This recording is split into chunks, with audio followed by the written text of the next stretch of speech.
Good evening, and who am I talking with tonight? Me? Yes, you. Edmund McMillan. Hi, Edmund McMillan, and where would... I hate saying my name because it just doesn't, like, it's a horrible name. Like, it's just like when I go into Starbucks and they say, what's your name? And I say Edmund. That's, like, hard enough as it is. And then they say, what? And I say Ed. Right. But having to tack on a name like McMillan after Edmund, it's like, it just sounds like I'm going, flub, blub, blub, blub. Yeah, mush mouth kind of going... Yeah, I enjoy the fact that my name is unique, but Absolutely. It doesn't flow off the tongue. So, all right, Edmund, where would people know you from? Where does anybody know you from at this point? Back in the day, people knew me as the guy that made Gish, but that's been long dead. A couple days ago. And then I was the guy that made Meat Boy, and then I was the guy that was in that movie, and now I'm the Binding of Isaac guy. And way before that, I was known as Edmund Dead Baby McMillan back in the late '90s, early 2000s. And how did you get that name? Because the first game I ever made was called Dead Baby Dress Up, and I had a website which has a lot of similarities to Binding of Isaac, and actually, like, the main character, well, the blue baby in the Binding of Isaac is actually the mascot of my website, which was the blue baby or the dead baby. Where the fuck did that come? Like, I know, alright, you obviously have some very interesting ideas in game design, but what? Dead babies? It's just a transition, I guess. I guess, what, mid-90s, what does that put you at? Early 20s at that point, or what? How old are you? Yeah, I was probably 19. Well, it started out as a comic called This Is a Cry for Help, and then that transitioned into a website called This Is a Cry for Help, which transitioned into minor interactive dress-up games, and that was my claim to fame back in the day. I had no. The 999s. And then we switched over, and then you started working on Flash games. Again, you said Gish, but you've been doing this pretty much your whole adult life for the most part. I mean, I've been doing it, I guess you could say, professionally or whatever for about 10 years. But I've been trying to make games for about 14 years. Yeah. I think you'd be doing okay. I think your batting average is pretty good, given your... I don't know, man. At this point, like, I made a lot of games, but I'm starting to believe the hype when it comes to the fact that I feel like I've only made 2. Oh, for fuck's sake. Well, it's been a while, man. It's been 2 years since I released the game, so I'm feeling a little like, who the fuck cares about me anymore? I'm not even on board with this guy. That has got to be so hard. Release a new game already, I say. Well, I'm sure, and a lot of Team Meat fans are probably, equally as excited on whatever you're working on right now. And I know Eugenics is in that, but I mean, is that a Team Meat project? I mean, we're jumping all over the map here, and I was, Yeah. I literally, and as I was telling you before we started rolling, I just watched Indie Game the movie tonight. And listeners, if you haven't watched that movie, even if you're not an indie game guy, it is such an insight into the process of video game.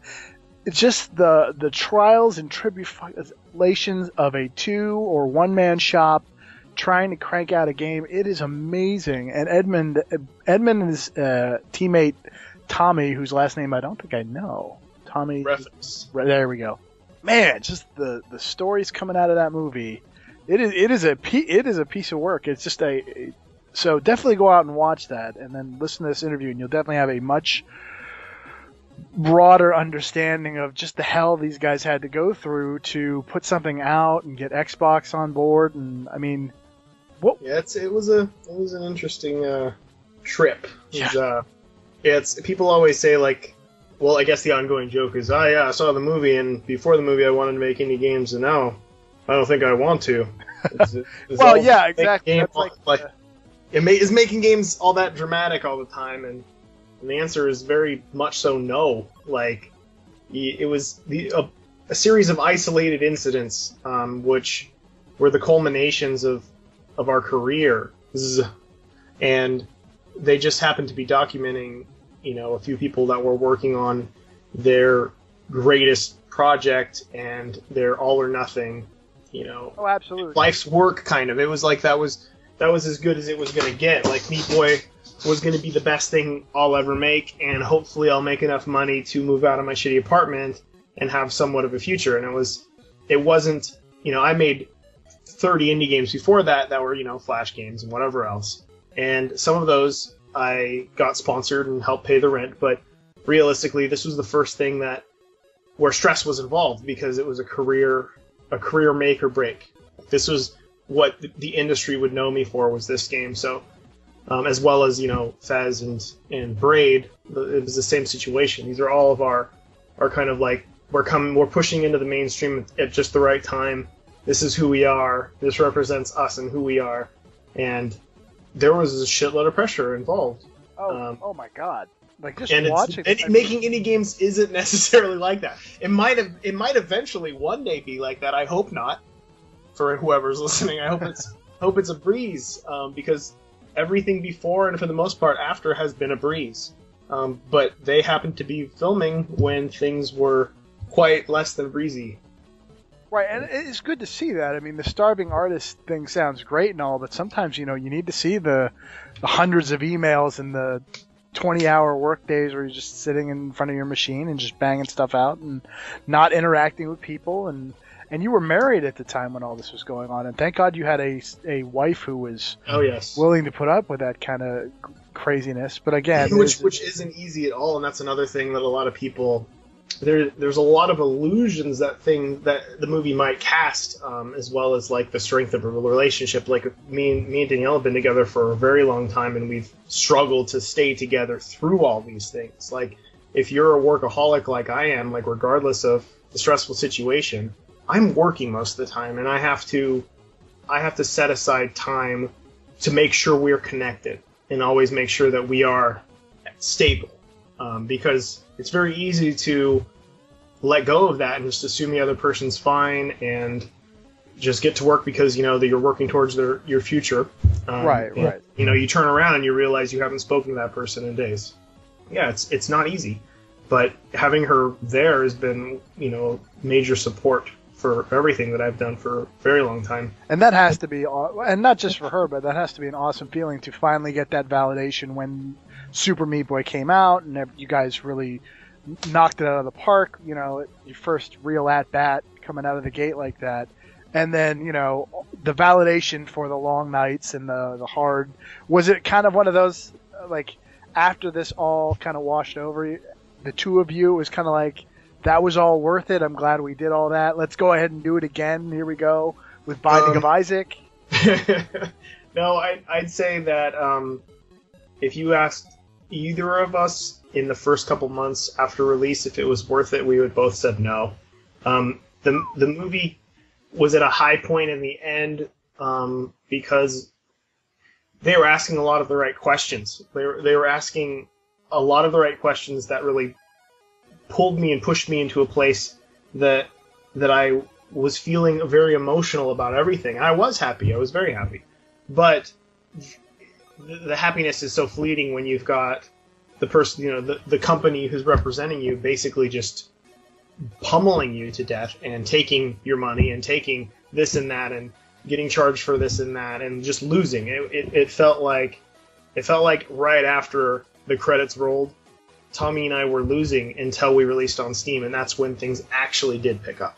And that's what everybody I've talked to has said. When I talked to the Torchlight guys, or I've talked with the Mark of the Ninja folks, or everybody's like, yeah, we did okay on Xbox, but once we hit Steam, well, that's where it's at. It's like, all right, well, Microsoft for a long time, they're really good at poofing up their chests and saying we're the best. This is where the money is, and having a few games that hit really hard that they were able to market and hit the right audience that did really well. And a lot of people thought that was the gold mine, when realistically, Steam and or self-publishing can be a much bigger gold mine because you have more control over what's going on. Like dealing with their marketing people, dealing with a lot of the people there. There's a select few that we love that we worked really closely with that were really good to us, but then majority of the rest, it was hard to feel like they didn't have some sort of weird beef with us. Like from the beginning, it seemed like a lot of people there wanted us to fail, and we're pretty vocal about it. And really? How do you mean vocal? Like just not helping out, or what was the... Just like literally saying like the game's not going to do well as XYZ, and then those XYZ games come out and they do so poorly that you're shitting yourself. Like, because these people are professionals, right? They should know.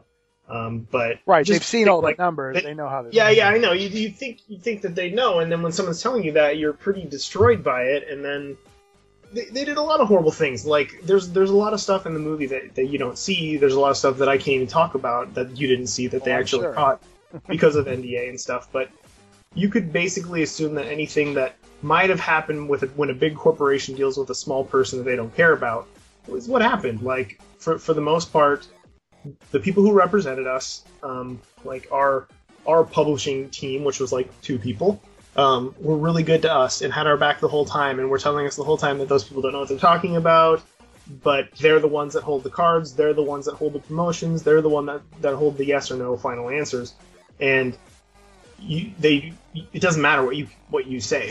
Like in the end, it didn't matter. Was are you talking this 2-person team that now they were part of Microsoft, or is this another third party? They were part of Microsoft. Okay.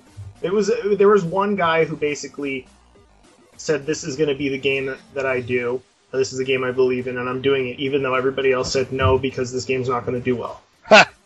Because 2D platformers were out, right? You know, right, 3D was in, and that was the new thing. And Comic Jumper was going to be the biggest game of the year on their system, and so on and so forth. We heard a lot of that, but it really felt like we were kind of like the bad boys, but not. We didn't understand why. It was mostly because we didn't seem to want to bend to every little thing that they wanted us to do, and we wanted to innovate. Like, we got in trouble for innovating right off the bat when they're like, we really want you to do something new with the hardware and the stuff that you can work with. Like, show everybody else what you can do with the Xbox system. So Tommy came up with this thing, which made it so we could auto-update with new content without having to go through these gatekeepers that charge you money to do it. Oh, there you go. So we did this. Tommy figured out a way to do it. It was totally genius. And then we happened to do an interview where he said, yeah, it's really cool. Like, and we were told to do this because we were told to talk about this. We were told to talk about what the positives are working with Microsoft and their equipment and their tech. So, like, of course, Tommy's like, well, this is really awesome. We figured out this way to make it so we didn't have to pay for updates. We can just auto-update from this little... And he called it a loophole, because it was a loophole in their system that bypassed these people that had to monitor the content. And that became a shitstorm. I can imagine. That it was just this... there was even talk of, like, I don't know if... Legal action. Yeah, if they're going to pull the plug on this or what. It supposedly costs them a lot of money. It's like, I still don't understand exactly why, but I guess a lot of developers were like, we want to do what Team Meat's doing. We want to auto-update for free, even though that's not what we were doing. Like, it was a little loophole in the fact that what we were updating was a notepad-sized document, tiny, teeny thing, which allowed us to basically upload binary code of a level, right? Okay. So it was like so small and so insignificant that it could get through without people saying that this was an update. And got in trouble for that right off the bat. And from that point on, it was like, these guys cost us this and these blah, blah, blah. I don't know. It was... So you guys started out on the I could go on forever. Oh, like, sure. I could go on forever about all the horrible things that happened. And overall, you know, anybody who saw the movie would assume that the only thing that happened was we didn't get our sale as we were told that we were supposed to get it on the day that we got it, but that was just the tip of the iceberg. See, I'm surprised they even let that go through. Like, I'm surprised that they just kind of like, oh yeah, well, like anything that makes, you know, Mother Russia look bad, you know, kind of thing, where it's like, nope, we gotta cut all that out, and I'm surprised they even let that fly. Dude, you don't even know. Like, every year, every anniversary, it's been a 3 anniversary come up, we contact them and say, can we get a sale? Like, can we get a sale? And they're like, nope. Well, that's not just you. I mean, geez, that's everybody on Xbox Live Arcade. That's part of the reason why it's failing compared to Steam. Yeah, I could tell you more things, but... I don't want to get you in trouble here, so no, that's all good. While I was doing some research, random research, some of the things that first off, typing in Edmund McMillan, see, I just messed up that name. Yeah, Edmund McMillan, there we go. first off, one of the first things that pops up is Edmund McMillan net worth or something like that. Yeah, What the fuck? It used to be Edmund McMillan gay. That was the other one I was going for. I was like, what? Yeah. Wait. That was the number one before the movie, and I guess after the movie, most people found out I wasn't gay. Out, word, but they just want to know how much they're gonna have to drop in order to get this D. So I looked up the gay thing, and what's the Edmund's blog for gay nerds thing? What's that all about? Oh, that was the name of my blog from a while back, and it was kind of like I don't know, maybe a tongue-in-cheeky kind of way of keeping out the riffraff when it came to people willing to bookmark a website that said "for gay nerds" on it. Interesting. One of many things that I think is amusing and I think is cool, but nobody else got it, nobody else really cared about. But yeah, no, I did that because the bookmark said "gay nerds," and I didn't want people who were fans of mine to. I didn't want fucking weirdo homophobes to be like, "Oh God, he's gay. I don't like his stuff." Then so that it's better off. I'm better off. Interesting. Having those people. So alienating some middle America, red state kind of crazy folks. Be like, all right, you guys can just go. I'm glad you like my game, but just go ahead and keep your thoughts. And this was your attempt to kind of like. Yeah, I mean, why not? Like, why not? Why not appear gay to people? I don't see it. I don't see it hurting anything. Wow, what an interesting! I love it. That's a great angle. Like the only thing it did was one person, and this is maybe sad and maybe shows that I'm not the most attractive gay man. But I only once in the history of that website did I ever get an email of a guy who sent me his picture and said, "Hey, I live kind of close to you. Would you ever want to go out?" And I'm like, I'm not really gay. Funny story. But thanks. Only once, so I'm slightly offended, but whatever. Hey, well, that's something at least. But taking it back to game design, huh? let's. So obviously, Meat Boy happened, and not to just gloss over that, but if you've watched any indie game movie or you played the game, you know where the game's going. But the months down the road that led to Binding of Isaac, what was that process? Because you literally I keep saying first time at bat. Obviously, you had dozens of games before that, but the first public outing before now, there's this new scene where indie games are all the rage and all the big consoles, like PlayStation is having their big we're courting indies now. Everybody loves indie because that middleware space that used to exist between the AAA Call of Duties and the Flash games is gone now. So now everybody's on board indies. What was the process that got you to Binding of Isaac? Binding of Isaac happened because I was bored, and it was about 9 to 10 months after Meat Boy. Tommy was still kind of working on Meat Boy. We made a lot of mistakes after the fact and kind of promised free additional content, which is just dumb overall. We did a lot of stupid shit. It's your first time, first big game, and you're like, you just want to get sales and make a good impression and get those, positive articles like, hey, free DLC for this. Yeah. Yeah, basically. But he didn't want to renege on the promise, so he put another 6 months into the game and made this free internet portal for level submissions, Ooh, there you go. It was pretty cool. It got taken down and some asshole hacked it and destroyed it, but whatever. Leave it to the internet to ruin everything that's good. Yeah. So, but basically, Tommy was kind of like, I'm finally done with this, and I want to take a break, and he had a new girlfriend, which I wasn't a huge fan of at the time, and he was it because she was taking him away from development time, or was she just not a good person? Maybe I was worried she was gonna take him away from me, but no, she just was not like. If he was here, he would say she was a bitch. So I'll just. Oh, okay. So everybody's. She wasn't. It was his rebound relationship. Like his relationship was Meat Boy for almost 2 years, and then it was like got to move on to something else, and it was like no time at all before this girl dropped out of the sky, and they were living together. So he went on vacation, and I wanted to have a vacation too. And Tommy hates this story because it makes it sound like Tommy took a vacation and I made a game, but it's hard to It's hard to. But you call a spade a spade. It's not like it's not like a literal thing. Like Tommy's so lazy, he's fucking worked the whole year and then he took a vacation. Right.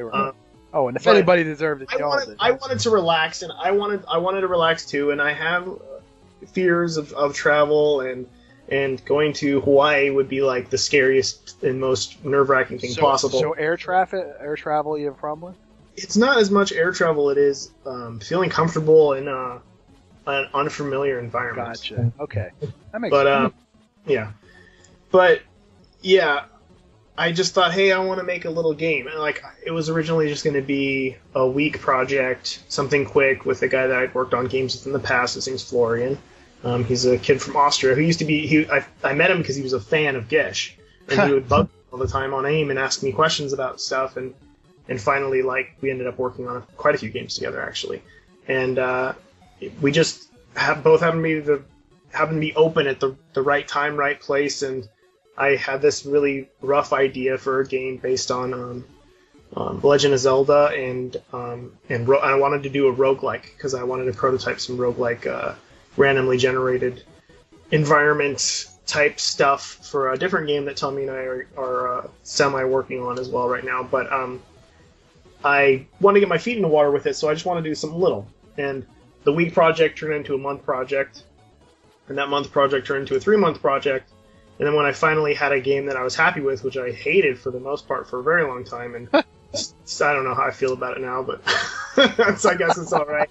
It's nice to be able to like rework it again now. But essentially, I didn't think it would sell. I was going to put it out for free, and I just shopped it around to a few indies. One of which was Tommy, who was actually here for a good month of the development. He was actually living with me at the time. He broke up with a girl, and he was like, "Fuck it, I'm getting out of North Carolina." And he came over here, and he was like one of the first playtesters for the game and helped out a lot. But it was one of those things where I really didn't think the game was good, and I kind of didn't want it to be. Like, it's been a topic of conversation a lot lately because there's a lot of us who are making our next games. The next Team Meat game is Eugenics, and the next John Blow game is The Witness, and so on and so forth. And a lot of us, I think, are worried because you can't not have something stacked up next to something else when you release it, especially if it's similar. And I know that Notch is in the same boat where he talks openly about worrying that he might not ever make a game again because it will never compare. Like, how can you? Of course. How can you do it? And my whole thing was, well, I'll just purposely go in this completely other direction and do something that's not at all similar to Meat Boy in any way, and just have fun with it. Like, back to basics. I'm just gonna have fun with it, make something just that I will like, very specifically for myself, and not care about selling it. That was never a goal. It wasn't a thing. But I ended up shopping it around to people, and they were like, "This is pretty good," and then they're like, "You should charge like $10 for it and make some money." And I was like, "Well, I don't think it's that good," and maybe just because my name's on it now at this point after Meat Boy, that maybe people will. And at this point, the movie wasn't even out yet, so a lot of people don't understand. Like, they're like, "Oh, sales for Isaac were good because of the movie," and it's like the movie doesn't even talk about Isaac, and it wasn't. No, not at all. Yeah, absolutely. That's a whole different story. But yeah, I ended up contacting Steam, and they also suggested I sell it for $10, and they liked it. I was surprised because it was a piece of shit Flash game, like that's how I kind of saw it. And I guess it wasn't. Like, I said, let's sell it for $5 because I don't think it's that good, and not that I don't think it was that good, it's that I didn't think that people would buy it. I didn't think people would like it. It seemed way too hard, and the kind of feedback I got, especially from launch and stuff, was not good. Like, people did not like the design. This was before roguelikes and, more hardcore, insta-death, permadeath type games. Right, and you're ahead of the curve on that shit. It's like first you had Spelunky in the free version, Spelunky, and then Isaac came out, quite a few years later, and people just weren't down with it. Like, people didn't like it. Well, And it's a tough, like visually speaking, it's a tough well, that's sell. fine. And you're, See, and I knew that going yeah, in. So some babies killing like, each other. It's like, what the fuck is I'm going like, on? keep it cheap. Keep it cheap. Maybe it'll be like my, you know, my underground hit or something. You know, maybe it'll be like my midnight movie. That's kind of what I wanted it to be at best. And it just turned out to be something that a lot of people really liked, and I think mostly because a lot of people could play it and do let's plays of it, and it was the replayability factor. Oh God, yes, absolutely. And I've even I went way deep down the rabbit hole last year. Like I spent a full week just with the Wikipedia thing up in one screen, and then I was just playing. I had my controller plugged in. I'm like, God damn it, I could never beat the goddamn game, but I gave it a hell of a run though. And man, it's if you go over to the wiki, it just has taken a mind of its own. And between that and Don't Starve, and there's just like a bunch of games now that are just like this. I'm just gonna play a little bit, and next thing you know, it's that time distillation where 5 hours has gone by. I didn't even know what happened. Yeah. So, which is funny because I designed it as a game like Spelunky. Like Spelunky is one of my favorite games of all time, and one of the reasons why I really love it is because I feel like it's the new arcade game.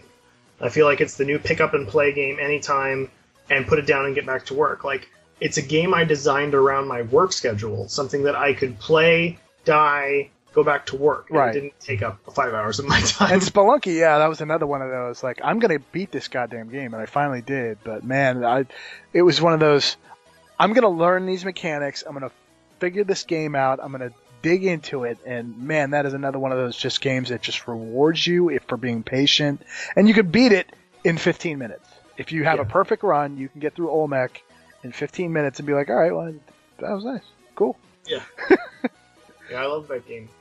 But So yeah, I think it's the new era of new arcade. I like to call it pick up and play. Like, instead of high score, it's just can you beat the game in the allotted time. And if not, you start over again, you do it again. And the procedurally generated stuff is great too. I mean, and I had a thing with trying to fill out all the question marks.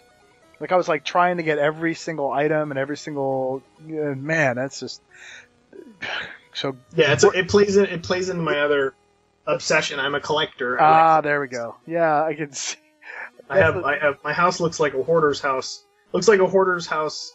Of somebody who just like happened to have won the lottery or something, and they just decided to buy tons of old collectibles toys. And things. And just like, I think my wife's worse than me at this point because I thought she's the type of person that like will buy collectibles and leave them in the box. Okay. And then just put those boxes inside of a box. It's just like literal collecting. There's been one accident where she tripped over a pile of DVDs that I had been stacking up and fell and hurt her back. So no, yeah, it is getting hoarder's housey, and I'm a bit of an obsessive collector of many weird things, and that came through in Isaac and will come through immensely in Eugenics. Eugenics, yeah. I've been trying to find out about the game. I know we're not here to talk about that. Is that more Tommy's piece, or because I know? No, it's all our piece. Like when I said like what was this interview going to be about? It's just I want to be able to, if it's about Eugenics, then Tommy should be here because. I definitely want to talk to him about that because that's obviously the next Team Meat game. But man, like there's so many questions between Meat Boy and Binding, and then your past catalog and everything, and then seeing Indie Game today was like, holy fuck! I definitely got to talk to this guy now. So the Team Meat, what happened to Team Meat following Meat Boy? Like, did you hire on some people, or is it still just you, Tommy, and some folks you bring on every now and again, or? Oh yeah, no, like that is a common question though. A lot of people are like, well, if we get a lot of emails daily, people's resumes. Are you hiring? Yeah. Yeah, are you hiring that? And then the thing is we don't. Our goal was never to go above what you saw. Like Tommy and I still work in our houses in the corner. Well, we work in our offices now. Not in the corner of our rooms, but. It's the same situation. We work remotely, we work on Skype, we work on our parts of what we're doing, and we make games. We contract out music, and that's usually it. And maybe for trailers or whatever else. But Oh yeah, you had that weird fucking Binding trailer. What was that? Like, I forgot it was. I remember seeing that, and I'm like, what am I looking at? It was like 45 seconds of live action puppets getting stabbed, and I'm like, okay, that looks fun. A friend of mine, James, he's a filmmaker. Like, he's a video artist, and I really like his stuff. It's very early '90s, lowish budget. Liquid television-y. There you go. MTV animated bumpers. Back in the day. That is that is exactly it. Liquid television. I love his stuff, and I always want him to do the trailers. So when the time comes to use them for something, I always hit him up, and he usually knocks it out of the park. But yeah, that's just the way it works. Like, me and Tommy make the game, and then we hire on people for the stuff that we can't do, but the stuff we can't do is usually just music and or video when it comes down to promotion and stuff like that. But we like to keep it simple, and we don't like to complicate anything extra. That and the fact that, like, so working on Rebirth, right, this is the first time I've ever worked with a team. I have 3 artists under me and a few programmers that I kind of get to pull strings on. It's very odd. And I don't want to say I don't like it, because I don't know yet, but I kind of don't. And and I think a lot of that, the reason that I don't is because I want to just do it myself. Like, there's just a part of me that just says, just give me the fucking nobody does it better than you. It's too hard. The best analogy, and I think I've used it before, is that when I was little and I had friends come over to my house to play Ninja Turtles, I ended up getting really frustrated because it was too complicated to explain the rules of the game that I've made up in my head that I don't. At times, I can't even explain. By the time I explain it to you, I could have done it myself. Yeah. So there are times where I just want to do it myself, but not to say they haven't really been doing a great job. Like, they have been. I've been pretty damn impressed by a lot of the different animations and redesigns that they've done. But yeah, at times I'm just like, it's not that I just want to pull the pen out of their hand and do it myself. It's more like, I like doing this grunt work. Like, I like drawing. I like animating. Like, when it comes down to it, that's one of those are some of the main reasons why I make games, is because it gives me an excuse to draw. It gives me an excuse to be creative on different levels. So I don't foresee myself ever really working on something that that I'm not hands-on with, and I need somebody else to do it for me. I'd rather do it myself. Like, with Mugenics, there's times where I'm like, fuck, I wish I could hire somebody to do all these stupid things, because there's so much art in it. Like, there's thousands and thousands of pieces of furniture and cats and pieces of cats, and it goes on forever, and there's just so much actual drawing involved that I'm like, wow, I wish I could just outsource this. But the thing is I know that if I got that outsourcing back, the lines wouldn't be to my standard, and the funny thing is the chances are the lines would probably be a little too smooth. Like, I like my stuff to be a little bit messy, but not too messy, and it's just I'm so anal about things, even though my stuff looks so, like, loose at times, but the looseness is so exactly how I wanted it. Right. That it's hard for me to allow others to do the work for me. I know exactly what you're saying. I have a tough time letting go of stuff too, so I know. When you guys came up with the name Eugenics, was it one of those dawning realizations that you're like, oh, like, we're doing cats and they're breeding, and it's kind of like like the best of the best.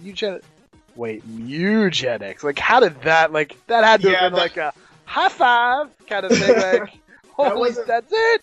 Yeah, I can't take any credit for that at all. I was calling it Cat Lady for quite a long time, and but that was never going to be the official name. I knew it was a bunk name, but Tommy always used the word eugenics when describing the game, because that's like what you're doing. Like, you're breeding cats, and you're breeding in and out genes and properties that you want over a long period of time. So that's what it was about. And then I believe it was actually Danielle that came up with Mugenics or Meowgenics, and then it just kind of went from there, and then just seemed to be the perfect name. All right, well, I know want to get back on Binding here. How did you come up with the idea for Binding? Like, I know the story of Binding of Isaac, but what was the? All right, we're going to take this kid and we're going to throw him in a basement and mom and what? I just thought, like, if that biblical story happened now, how would it go down? Yeah, because mom goes crazy, and she's like, I must kill. So mom hears the voice of God, and it's not necessarily that she goes crazy, right? Like, sure. Maybe she really hears the voice of God. Like, this is how it went in the story in the Bible, and if you believe the Bible is the word of God, the literal word of God, then the story is word for word correct and exactly how it went down. So if that was applied to today, how would it go down? And I kind of used, my own experiences with religious dogma thrown at me growing up from, having a religious family on both ends. My mom and dad are divorced when I was really young, so when the family was split, it was polarized in two religions, and they were born again Christians and then Catholics. Ooh. And surprisingly, the Catholic side wasn't too bad. Oh, I was thinking the born again Christians would have been more. Yeah, the born again Christians were. That was a bit, daunting. Yeah, I was thinking. Especially going. I was a kid that always went against the grain. Like, the person I am now was, that was who I was when I was little, and I like to push the envelope, and I like to be weird, and visiting the McMillans was, I'm sure, at times I can imagine, with tattoos and I didn't have tattoos then. Oh, you're saying back? You're saying back in the day? Like, yeah, I'm saying when I was little. Like, I actually stopped. I believe when I was 17 maybe, I stopped going over there because it was just too weird, too uncomfortable. But I don't know, it's weird. I can't remove religion from my father and his family. They live and breathe it. Like, you can't get in a conversation with somebody on that side of the family and not hear Jesus. Like, oh boy, everything's that way.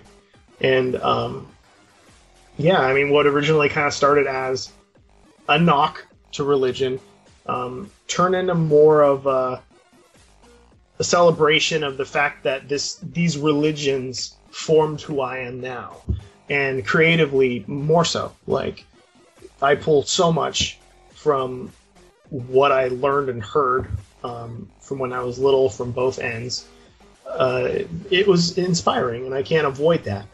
And I kind of used that as I went, and kind of enjoyed, both ends, But for the most part, it was kind of a game about a kid who, because of what the Bible said, he believed that he was evil and or born wrong because everything in the book said so, because he went against the grain, and his mom said that he was doing bad things and so on. So it was kind of like a creative kid's descent into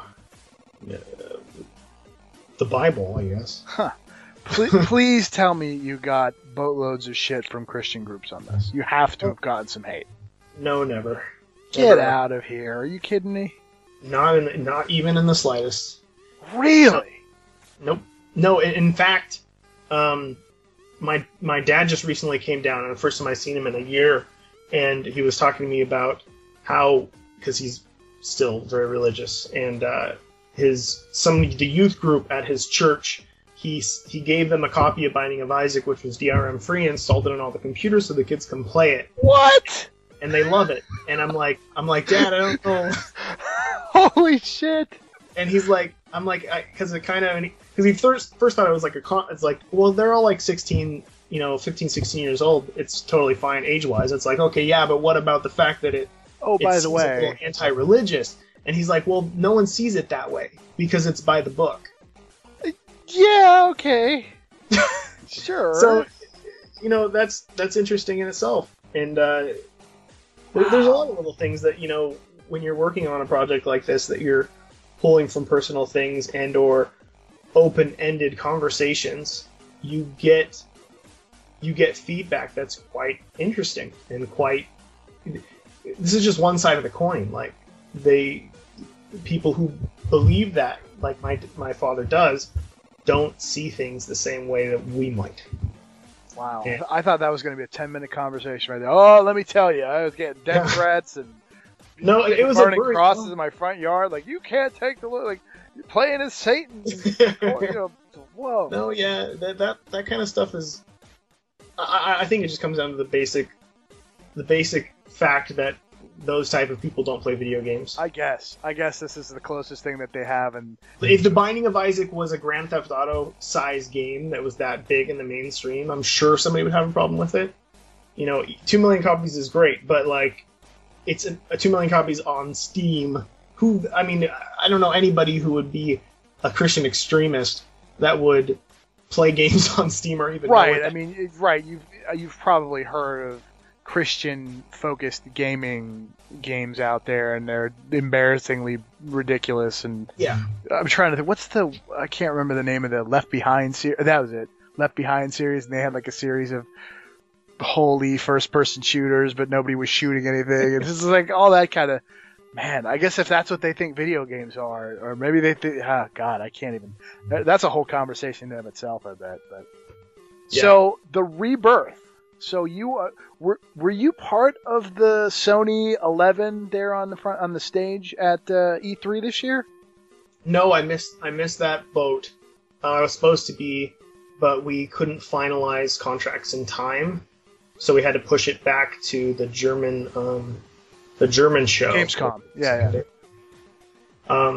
But yeah, we were on there, which was cool. It was very bizarre to see my face up on the giant stage, which was cool. One of the perks of working with a large company like that, and that was neat. Yeah. But the goal was, of course, to show the trailer, which is what we made the trailer for. But well, trailer was a wee bit weird. Yeah, I was gonna say, that would have been a tough sell at E3. Like, that was kind of the point, though. Right? Definitely memorable. You can't help but think, like, what, how awesome would it be if a whole, giant gaggle of press people were forced to watch something. It was kind of like when I was little, well, not too little, and like a teenager. Whenever there was like a jukebox at like some sort of social event or whatever, I would go put on like some of the most offensively horrible music possible just so I could get reaction. Reaction, yeah. And part of me wanted that. And I imagine most of the crowd at E3 knows Binding of Isaac at this point. But you've got the Seattle Times person there who's there. Yeah. Cover, like, what the fuck did I just watch? So, but even to have that up there for a full minute of watching puppets getting mangled and things, something just like, wow, this is happening. So what are the big differences between Binding of Isaac and Binding of Isaac Rebirth? You said you've got a team of artists, so I imagine it's going to look a little cleaner and prettier for the PS4, up-res. Yeah, it's going to look, well, down-res than up-res. So it's got sure. It's got more of a Super Nintendo pixelated look. Oh wow, really? Yeah, which was just something that I wanted to see done. Like, it was kind of like, well, you've got a team of artists at your disposal, and I'm not a huge fan of my art in the Flash version. I feel like it's a bit too messy and unfocused. So shit. Now I just want to play Binding. I want to get off this line with you and play Binding of Isaac right now. Well, I'm like, oh yeah, I haven't played that in a while. But so the new graphics look very crisp and clean, but they're pixelated. But realistically, so is Binding of Isaac. When you zoom in enough, you see that it's also pixelated too. But it looks very similar to Isaac. Like, I think there have been times where I've shown somebody a new screenshot and they didn't even think twice that it wasn't the old version. So things look very similar, but to me they look better. They look a lot better, more focused, crisper, more stylized. I like it. I like it better. It looks more inspired to me. So on top of a whole revamp of all that, there's also going to be multiple, or at least one new big chunk of a chapter.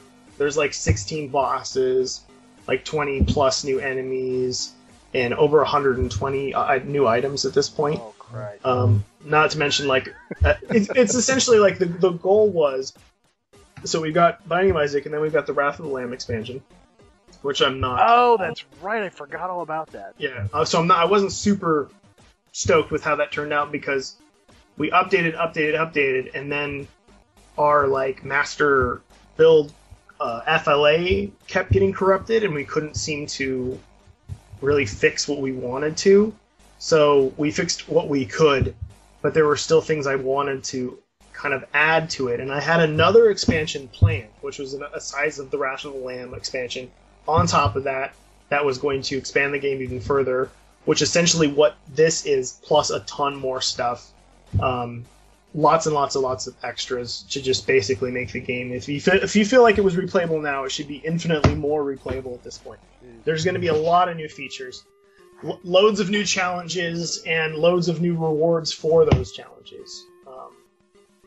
Are you doing you said challenges. Are you doing something like a daily challenge for Spelunky? Like the Spelunky Adventurers Club or whatever? Probably do a seeded challenge, like probably daily, or at least one that you could spawn and then send to friends so you can both have the same experience. Right. Oh, that was one of those. I heard about that and I was like, I don't know if I should dip my toe in that well. But yeah, we're also playing with co-op, but it'll be single computer. Side by side. Yeah. And whatever comes out, like right now, I don't even know where we are, but it's still in the early stages. It's still in the early like a stages. Game coming out or something. I don't know. Yeah, I don't know. But yeah, Rebirth is one of those things that I had mostly designed on paper before we even decided to do it, because I wanted to do this expansion, but then I couldn't do it. And then Tyrone was like, hey, well, we could redo it for consoles. And that was originally what it was going to be. We'll just remake it for consoles. And I'm like, well, if we're remaking it for consoles, we might as well add this whole other expansion. Oh, and then also, by the way, let's do a bunch of tons of stuff I couldn't do in the Flash version. So that's basically where we're at. And I'm trying to juggle, working on Mugenics, which is more of a laborious type deal because I'm doing a lot of work, with focusing a group of people in the right direction, and making sure things go correctly in Rebirth. Huh. So this is coming out PS4, PS Vita, Windows, but is this XBLA or Xbox? I mean, I know you were talking about tip of the iceberg and everything based on indie game. Are you planning on working with them again, or have they asked to work? I think it would be funny if they would be willing to work with me again. I was going to say maybe that's the other side of that coin. So the beauty of the situation is this isn't my investment. This is somebody else's investment. So if they want to see the game come out on different platforms and they're willing to invest the money in doing so, I'm all for it. The more the merrier. If it works, then go for it. They even talked about, we'll try to do a build, because Tyrone's like, I want to convince you that we can do Binding of Isaac for iPad. I'm like, I don't think so. Really? But, yeah. I guess. But if you can try to do something and you think it'll work, then I'll be willing to say, okay, if it works. So that's an option, too. And if one of those options turns out to be Microsoft's down with Binding of Isaac Rebirth on Xbox One or whatever else, whatever. But I don't think they'll say yes at this point. But I don't really care. Isn't that nice? That's got to be a nice feeling as an indie guy. Like, Microsoft, whatever. It ain't no thing. So what are you playing right now? Anything? Like, I know your ample spare time, I imagine, but I make time for my time to be ample. Of course. Right now I'm playing Nuclear Throne. What? Which is the next Vlambeer game. It's out on Steam right now, and it's an action roguelike shooter. Which going in I thought, oh, this is going to be pretty similar to Isaac, and in the end it's not. It's much closer to their most popular game, I believe most popular game, Super Crate Box. There you go. And it feels like a randomly generated top-down Super Crate Box, which I totally enjoy. I've been playing that a lot, and I play Magic: The Gathering. They call it The Gathering.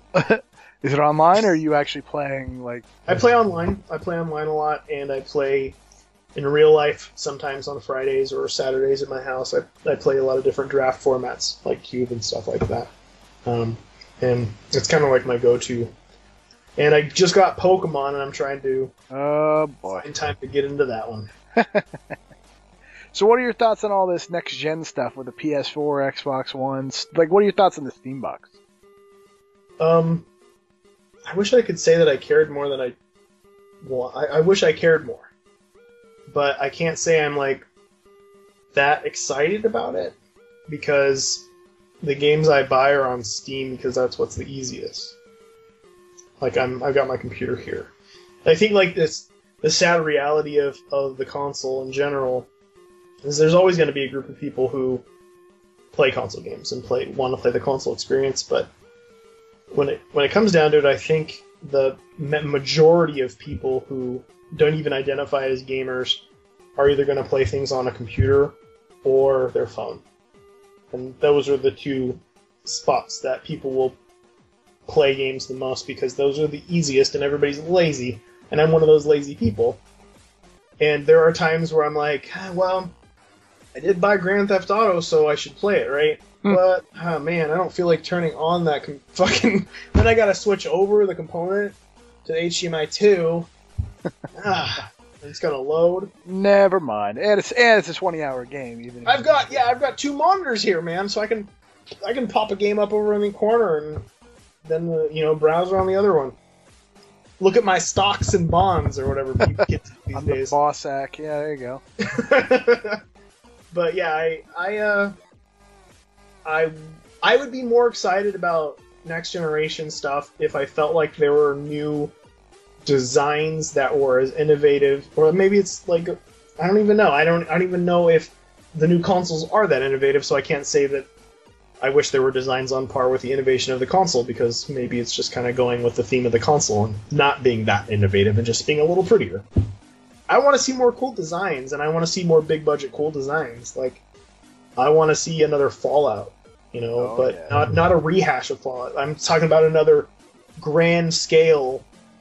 You're talking about good design. Fallout 3 New Vegas Fallout, or are you talking the original? I'm isometric. Like, I appreciated Fallout 3. Like, that's a blockbuster game I play. Like, if they made another Fallout, I would play it and I would enjoy it. But I want something new. I don't want Pikmin 3 or 2 or whatever the hell number it's up to. Sequelitis, then? Yeah, I don't want that. I want something new. Like, I'll settle for something remade from a different genre, like Fallout, If you take that into 3D and made this, vast world, then I'm down with that too. But, like, I don't know. I want something new and exciting in the way that things felt like they used to be. And I feel like I'm just turning into an old man, but, like, I feel like it wasn't that long ago when games like Katamari and Resident Evil 4 and Beautiful Joe and Eternal Darkness were out. Yeah, and those were really good. Yeah, and a lot of those you just said, those are Japanese. Like, that's some Eastern developed, like, what was it? Except for Eternal Darkness. But I mean, yeah, I know what you're saying. Everything's a sequel now because it's a safe bet, and I know it's an economic thing. Like, I know all this stuff, but it's just, come on, like Nintendo, come on. Like, I don't like this. I was the biggest Nintendo fanboy for forever, right? Yeah, it's tough to root for them. I mean, it's just, I feel like my faith in Nintendo completely pivots around if they fuck up Smash Brothers or not. That's it. Like, quite literally, like, my faith in Nintendo pivots on this. And even though it's sequelitis, it's a sequel that I want, because right. I like that game, but it feels like each time it comes out, it looks prettier, but it's just not as deep as it was back then, and I don't know. Gotta be accessible to the kids. You gotta get as many people in there as possible. I know. All right, well, I think because you know how accessible Minecraft is. Yeah, there you go. You gotta get up your wiki for the table of how to make a pot. I was completely... I tried that, and I'm not a Lego guy, so I was like, all right, I need a plot, I need a story, what am I doing here? I can't. But that's what it is. Like, I feel like the mainstream thinks everybody's fucking stupid, and they're not. And that's the reality. Like, they're not. They're really not. You don't even need to give them the same instructions when they're playing a platformer. They don't need to know that they have to jump over things that kill them. That you can teach them that in game. It's very easy. You know, you run them into something and they die, and then they know. And the end.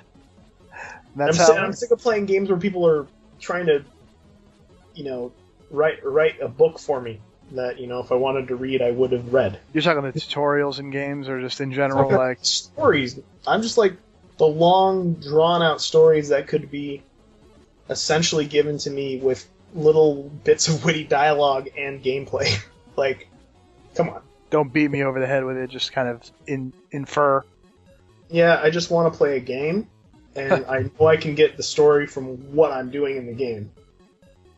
Yeah, that is crazy now that I think about it. Your games don't have a lot of deep story. It's not like you're not getting cutscenes all the time, or it's just like, yeah, there's this thing, and there's a guy, he flips you off, and he's a baby in a suit, and that's, you know, that's the thing. I think it all came from back in the 90s when the first Warcraft came out, and they had 3D cutscenes. It was before Diablo, when the really cool cutscenes came out. And it was all about... That was such a reward, seeing those 3D cutscenes, because back then you just didn't see 3D stuff like that. And even though, God, you YouTube it now and it's so awful, but I remember back in the day trying to get to the next level just so I could see the next story transition, even though there were like 10-second movies that essentially said, you know, the Horde blew up a blimp or whatever. I don't know. Something happened.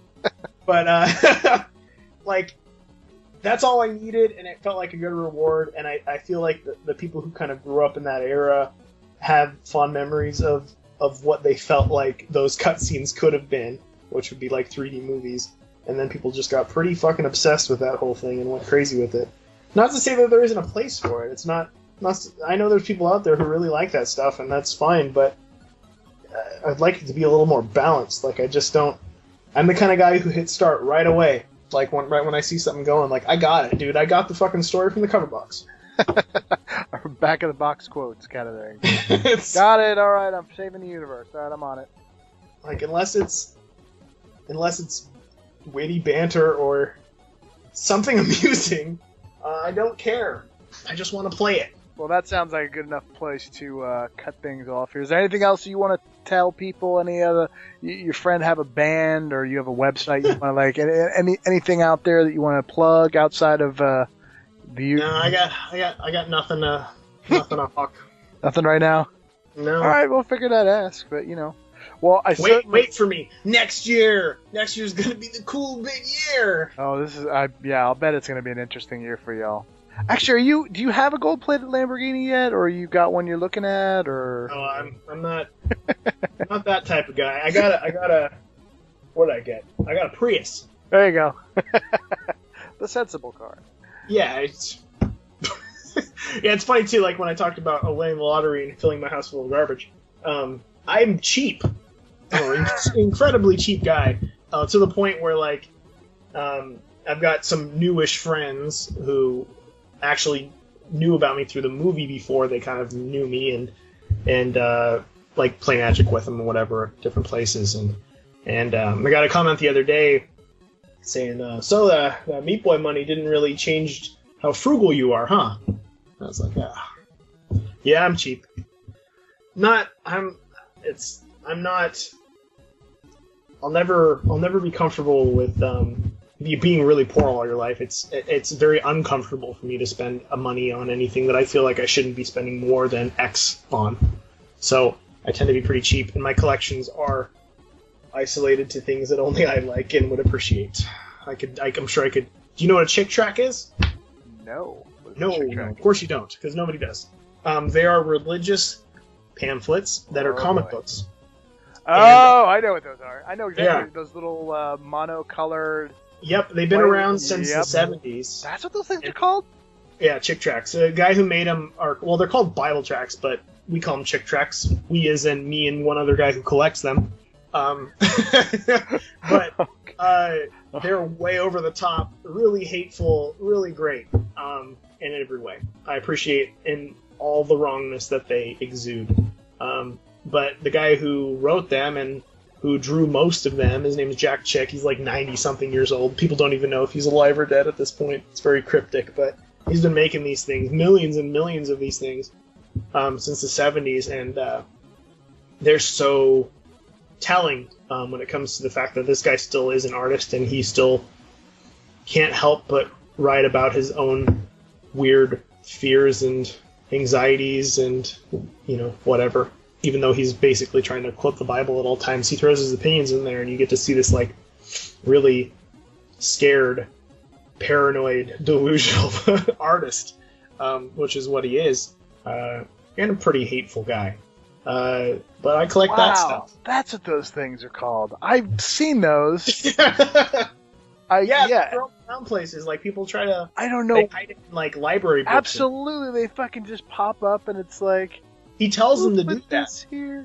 Why? Like, so I'm a I feel bad about it. I feel like if it's somehow going to get out and they're going to know that I like his stuff for a different reason or something, and they're going to ban me from their mailing list. But I'm on their list essentially. So as long as I continue to buy stuff from their store, they send me bi-monthly newsletters, which are the most extreme right-wing Christian propaganda. I was going to say, I'll bet they're absolutely amazing. It is entertaining in all the worst ways. Oh, here we go. How many of you believe in evolution? Oh, yeah. Here's one. I'll even propose the argument. I'll play as the Christian. Hey, dude. If you believe in evolution, how come you've never seen a dog turn into a cat? There you go. Huh? That's the argument. This is what you do in your spare time. This is what I do. Wow. All right then. I have a bunch of stupid fucking collections of worthless garbage that only I like. That is hysterical, though. And now I know what those stupid things are called. Dude, some of them are just look up, if you're gonna look up any chick tracts, look up the chick tract. The go-to chick tract for most people who are nerds is gonna be called Dark Dungeons.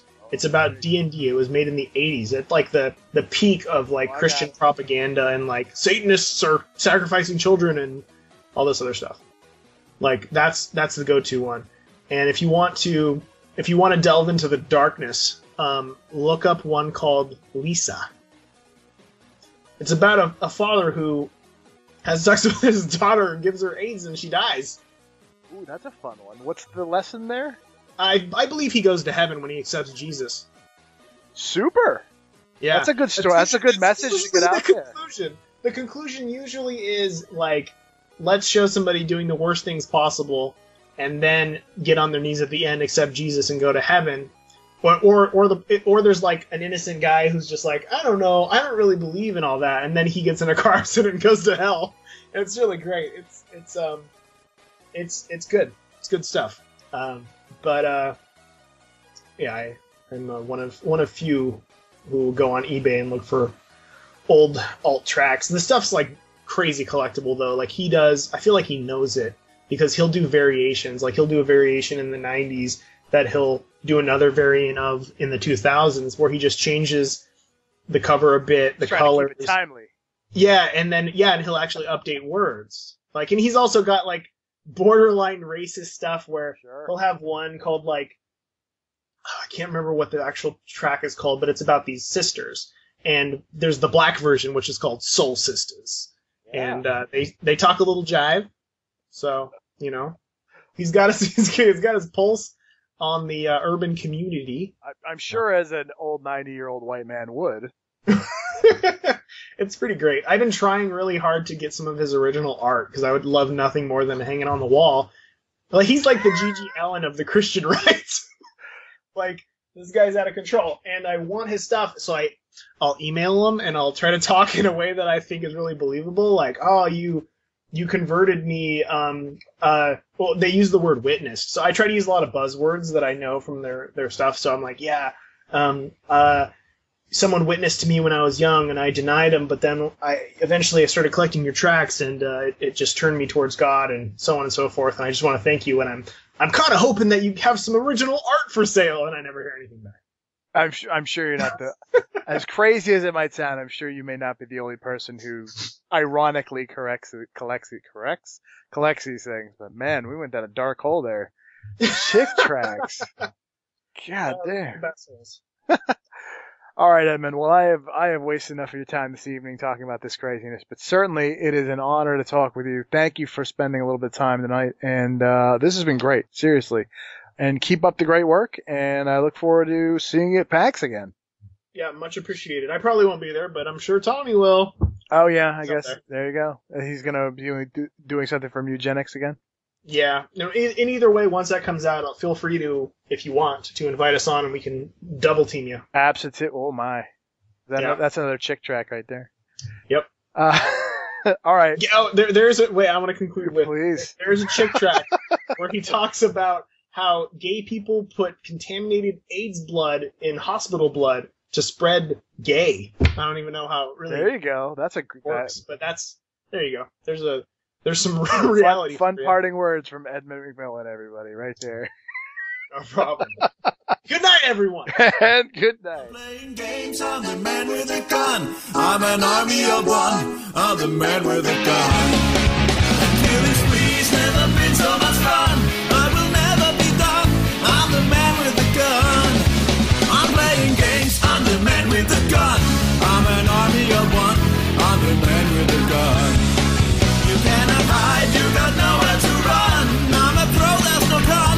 I'm the man with the gun. I'm a bitch of a son. I'm the man with the gun. Rambo's first name is John. Don't set blasters to stun. I'm the man with the gun.